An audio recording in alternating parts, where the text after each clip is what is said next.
May I welcome you to the conference room of the Spectrum Intelligence Agency. Oh, well, thank you very much, Mr. World President. Good to see you've had some stairs put in at last. Space General Peterson. Hello, General. Dr. Giardello. How do you do, Doctor? And this is my good friend, Marina. I think we're ready to begin.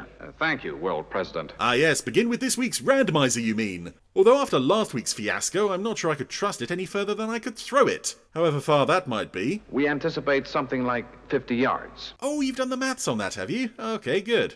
Gentlemen, if you'll gather round. Oh, and Marina, you of course too. Yes, thank you, Dr. Giardello. Well then, this is the Randomiser. Amazing. And it seems so easy to operate. It is, General.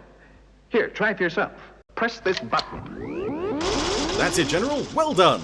I take it you're already familiar with the Randomiser, Dr. Giardello. The principle is simple. And with this knowledge, the rest was relatively easy. Ah, okay. Well then, there's the printout. And pull so. That's it. And today we have Fireball XL5, Drama at Space City. A positive result. Yes, indeed. I do seem to remember it's a good one. I think you've shown us a remarkable achievement. Ah, thank you, World President. So, when can we watch it? Immediately. Sounds good. Is a screen necessary? Well, yes, because otherwise we wouldn't be able to see it, would we? You silly Space General, you.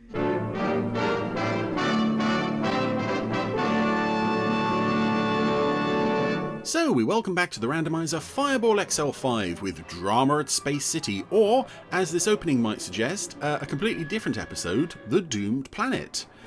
Because we are in fact opening with a clip from that episode.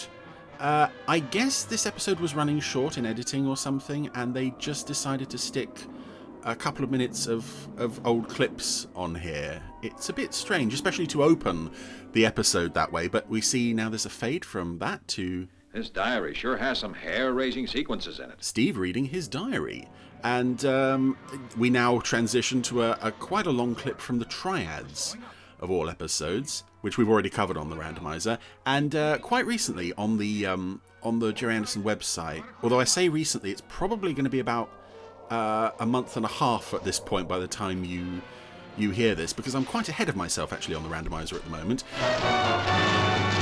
You could see someone's taken the time to write up this diary, but on DVD you could never quite make out what it says. Now on Blu-ray it's crystal clear, so I typed up, there's an article on the website, Steve Zodiac's diary, and someone's gone to such trouble to Animals are 3 times the size. not only to recount the events of the story, but to make it feel like Steve. You would think if someone did this with a show now, they would say, you know, I think there's a joke in Dick Spanner, if you are reading this you're not paying attention to the plot.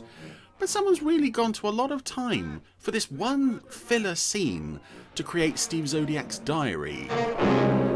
And I love that the events of the Triads, you can see his diary entry, ends with the words, Now a vacation. well, not that, that's the next day, but his diary entry for the Triads ends with the words, my athlete's foot is much better. I didn't know Steve was suffering from athlete's foot when I watched the Triads, but knowing that now, it helps make his efforts there all the more admirable. Long to? But yes, we've had 2 minutes of clips there. I guess it's only just to pad out an episode that was underrunning. And now they're off on vacation, Steve and Venus. And this is one of the things this is one of the reasons I was really looking forward to seeing this episode come up, and I'm very happy that it has today, because it does a very interesting thing of essentially sidelining the 3 main characters. Oh, Venus? Steve and Venus are off on holiday. We will see them, but not for very long. Don't forget, no calls unless it's really urgent. We don't want to be in this episode, and Matt will spend most of it in bed. So we get to spend more time with the Space City characters, which is very nice. I do like when a sci-fi show takes time to sort of explore its own world and its own settings more.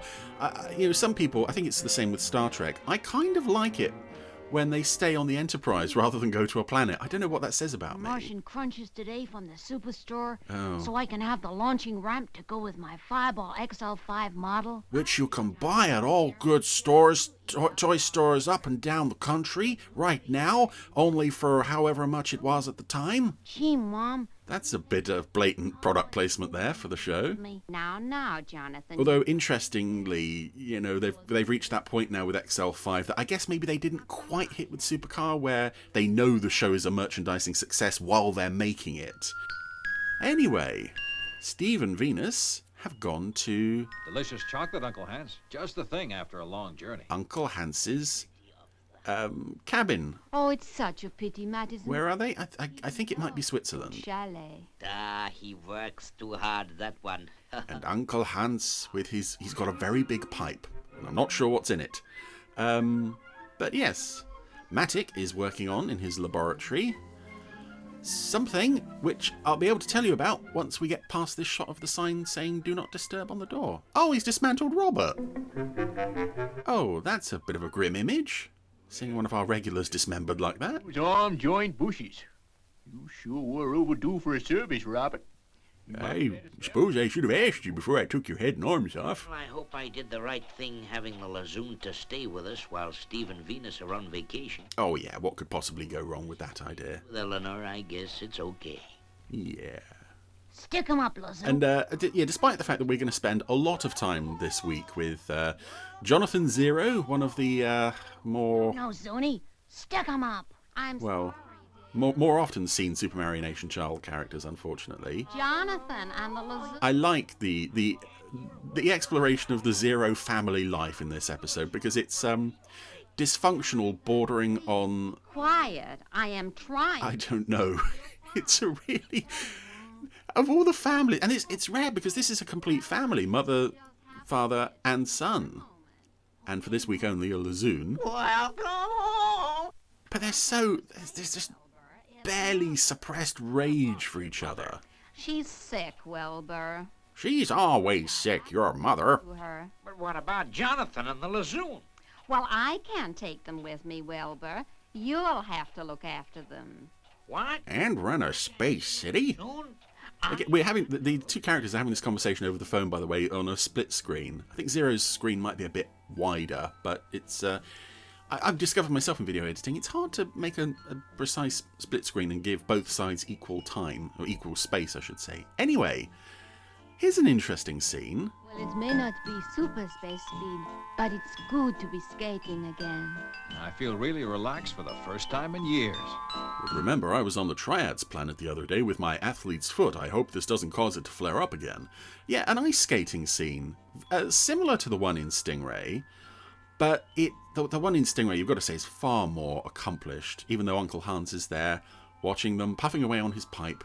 But the skating in this does look quite convincing. The only thing I would say lets it down, again in comparison to Stingray, is in Stingray, they were actually moving the legs. You know, I can remember like characters like Fisher sort of striding out, whereas these two are keeping their feet, you know, their legs firmly rigid. And while Steve and Venus are having their skating party in Space City, chaos reigns as Jonathan and Zuni, because of course the Zeros are looking after Zuni, run amok in the control room. Because I guess Space City doesn't have any babysitting staff. Ah, there's that shot. Zero takes Jonathan's balloons away from him and he gets carried off up to the ceiling. There's a lot of wacky comedy in this scene, but again, I do like, as I said, the fact that Jonathan Zero is in this episode quite a bit. He is an annoying character, as we can see there, he's drawn all over the control room. But A, his love for his dad is quite obvious, considering he's just written the word pop on the screen with a little stick figure of his dad. But I like the pairing of Jonathan and Zuni. It's an unusual combination and it works quite well. I kind of wish we'd seen it in other episodes. This very precocious little boy and this very dopey alien. And lovely transition from chaos at Space City back to ice skating. At this point you may be thinking, when's the plot going to arrive?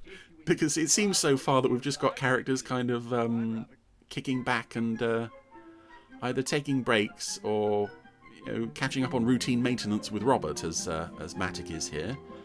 He's giving him an oil before he puts him in front of the XL5 simulator, flight simulator thingy. Read it, sir. Only Neutroni is non-operational. Get the Neutroni engineers to fix it first thing in the morning. Okay, sir. Gee, Pop, can we go for a ride in Fireball now? For the last time. No, Jonathan. Oh, go on, Pop. Be a real boss guy. And if you don't go and sit down, I'll break all the psychological rules for parents and belt you. Whoa, okay. Yeah, Pop. Some parents wouldn't even threaten, they just do it. Mom hadn't gone away. You can say that again. I hate you with every fiber of my being. Alicia, boy, is my pop in need of psychoanalysis. Ah, Wait till I tell the parent psychologist about him. whoa, is this a regular thing? You have a parent psychology meeting? What the hell's going on in the Zero household? I love it. They are so dysfunctional. It's beautiful. Power A-OK. Ah, dear. So anyway, they seem to be running some kind of tests on XL5. Surprisingly, for an episode that takes place largely in Space City, I don't think we see Jock this week. Oh, welcome. Of course, we have not Venus. That's not Venus. That's her annoying pet Zuni hanging around. Full power. And I'm looking at the episodes that the randomizer has selected here Cut full power. We don't want... for XL5, and I think Full power A-OK. this is hold on a second. Power. This is like we've gone Granitoid Tanks, Dangerous Cargo, 1875, Robot Freighter Mystery, Drama at Space Cities. That's 5 episodes. We've done a 5-episode block now of consecutive XL5 episodes, which is quite something. It shows we are getting through them. Cut power. Good, Robert. I reckon your reactions were at least 3 seconds faster. And now that I've given you a good overhaul... I'm sure you'll never blow your top ever again. Ah, so, nighttime. I love that the control room is still total chaos. That kid. Like a human thruster pack. Good thing we don't have to defend the Earth from alien invasion or something, because that could be unfortunate. Oh. Yes, let's leave the dangerously unpredictable robot alone on XL5. Oh, of course he's not alone. Matt's aboard. Well, But it's time for bed. suppose I ought to take the sedative pills Venus prescribed. I mean, she prescribed them 5 years ago. I haven't taken one yet, and it's not done me any harm. Always tell when I'm telling a lie, even if it is a white one. And here's an interesting shot. Your dear mother, Eleanor. Firstly, two adults in the same bed together. It's quite unusual for a Super Marionation show. But Zero is reading a book named Stargazing with a picture of Supercar on the front. Or he needs a psychiatrist real bad. Oh, nonsense, Wilbur. Anyway, shall we try for another kid? Ah, yeah, why not? But then in the long shot of Zero and Eleanor, the Stargazing title has fallen off Zero's book and it is just Supercar. Also, here we are in Jonathan's room. He's got a model of Supercar. And I would have to assume that's some kind of leftover prop from the series. Very nice to see some nods to Supercar here. And an interesting set as Jonathan Come on, wake up, you lazy old... has snuck out to the launch ramp, XL5. And there's a matte painting in the background. No, it's not a matte painting. They've built a very small No, model set that's no good. to imply distant buildings and towers and things. And it doesn't quite come off because the perspective isn't really there. But at the same time, it kind of does work. It's an interesting, Oh, no. kind of bold attempt to create Zuni, full power. a larger world. Oh, welcome. No, Zuni, full power. Oh, Zuni, you'll never make a space pilot. Not like me, the best space pilot in the world, who's just dropped his XL5 toy. That is a plot point there. Yes, Jonathan and Zuni are sneaking aboard XL5 because why not? I mean, what's the worst that could happen? Gee, isn't it great, Zuni? Just like my psychiatrist said it would be. My psychiatrist who I definitely go to. And don't just tell my pop that I went and then went down the arcade to play Spaceman. He said it. Hooray! He said it. He said full power. Power. In the presence of Power. Full power. Robert. Again, nothing could go wrong here. Oh, look, it went wrong. Say what's happening. Oh, gee. Oh, this is swell. Oh. Oh, well. It gets rid of Jonathan and Zuni and Robert. Well, we'll miss Robert. Robot! Stop, Robot! Please help! Full power. Zuni, you're not helping. Power! Full power! And this is an episode I remember I got on the tape trading network back in the day. I think it was from an 80s ITV recording. And it was just such a joy to see episodes that had never been released on VHS officially in the UK. Emergency! Get me Commander Zero!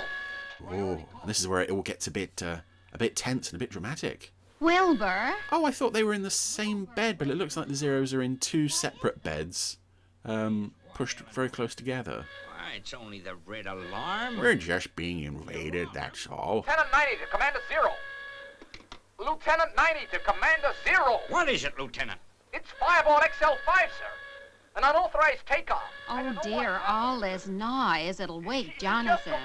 I'd better go to him in case... Unless we've been lucky enough to lose him through the night. What shall I do, sir? Call fire... I love that. The commander of the Space City and his sidekick. What do we do? Yeah. Okay, I'll be right over, Lieutenant. Jonathan. Jonathan, honey. And Jonathan has, again, what looks like some kind of missile or another spacecraft model in his room. Oh, they've done something to Eleanor's face there. Eleanor? Jonathan's gone. She's never been the most attractive of puppets, but they've made her look quite hideouser there. I think they've done something to her eyelids to make her look upset. I said stop, robot. Incorrect, Commander. Do not understand. Well, this is another fine overhaul Matt's given Robert here. Doesn't understand the word stop. Welcome home! Oh, you're not helping. Saying that, Zuni. Oh, if only I could remember the order Pop gave to stop the motors. Halt. Finish. Finito. Comprende. Commander, do not understand. I'm sure we've heard Robert respond to the word stop before. Oh, help. Help, Mom. And of course Matt's aboard, but because he's dosed up to the eyeballs with sleeping tablets, sleep-tight tablets as it says on the label, he's not going to be of any help. I guess Jonathan doesn't know he's aboard. Be Fireball. But it's going so fast. It must be going at full power. Whoever is at the controls must be crazy. So it's probably our son. You think Jonathan's on board? She came to the same conclusion. After all. Oh, maybe he is. Try not to worry, dear. What we've got to ask ourselves is how attached are we really to our son? Commander, one of the men has just found this. Jonathan's spaceship! Where? Where was it found, The Lieutenant? model he was holding earlier. Right near the launching ramp, sir. Okay, Lieutenant. Get XL1 ready for takeoff. Yeah, XL1 time. Jonathan, baby! Shut up! Yeah, I'm glad that they're not going to take Eleanor with them on this rescue mission. But I really like John Bluthel's shift in performance from, it'll be okay, to this sort of, oh, it's not going to be okay, is it? Tone of voice when he realises it's really Jonathan who's on XL5. And again, it's a lovely, very believable side to the character that we've seen throughout the show. He's a very grumpy, very cantankerous commander. And you would think with this family, maybe he'd be softer. No, if anything, he's even worse. But when they are in serious danger, you will not stop him from saving his son. So, Zuni and Jonathan are searching the ship. Oh, welcome. Finding no one aboard. At least no one who will answer them. You go home now, Eleanor, just in case he should show up in Space City. I'm tired of looking at your ugly mug. If you say so. That's the wrong way, Eleanor. The door's over there. You're walking towards a wall. Oh, well. Oh, sad music there. So here we are on XL1. This is good. And who's at the controls? Well, who else is going to take the job? Ready, Lieutenant? XL1 ready for takeoff as soon as we are, sir. And who are we leaving in charge? The janitor, sir. Full power. This is great, though. I love seeing these two. I love the relationship between these two, and I especially love seeing them charging to the rescue together here aboard XL1. It's just lovely. Meanwhile, These two are still in the story. A lot of skating to get in. And this is a vacation? Are you sure you With my athlete's foot? to the village to get a newspaper, Steve? No. You can pick up my drugs on the way, You Steve. won't look at a paper or TV or listen to the radio the whole time we're here. Well, if there is any news, we shall hear it soon enough when we get back to Space City. Unless we've been invaded by aliens again. Very well. Yeah. Can't you get any more power? She'll blow up, sir. So will XL5 if we don't reach her soon. Oh, yes, because there's now so much power being channeled into the engines that the needle is going into the danger zone. Incorrect command. And Jonathan still can't get through to Robert about stopping. Ah, dear. Robert is a dangerous liability. Base control to XL1. This is a nice shot here, though, Zero blue. Will do. of Eleanor just sat at home holding Jonathan's XL5 model, Maximum speed. listening to the radio, The engines must be white hot. and then it cuts to a shot of Jonathan's empty bed, again with that model of supercar there. Oh, yeah, considering we're just riding to the rescue of two characters that I don't like, this is very tense and exciting, and oh, there go the engines. Kablooey. Jonathan's knocked out. XL1. XL5 power unit has stopped.